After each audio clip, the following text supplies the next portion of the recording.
bonus reading for March the 10th to March the 11th. Fire signs.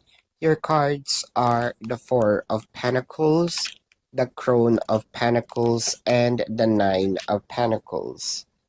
Parang ayaw ka pa rin bitawan ni person, no? Ayaw pa rin niya pakawalan itong inyong relationship kahit na meron kayong mga challenges.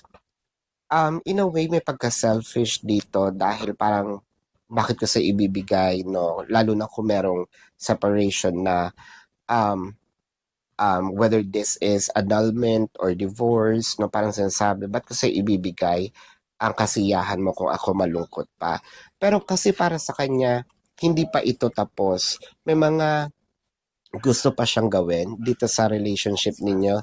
With the Crown of Pentacles, I feel like kung bibigyan mo siya ng chance, I think that your person's going to do better. However, gayon medyo heightened yung energy na parang Babalan TV. somehow pinapahirapan ka in a way, pero kasi ayaw niyang mawala ka sa buhay niya, no?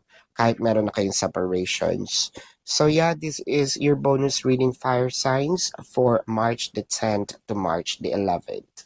My name is Daphne, but spirit calls me Baba.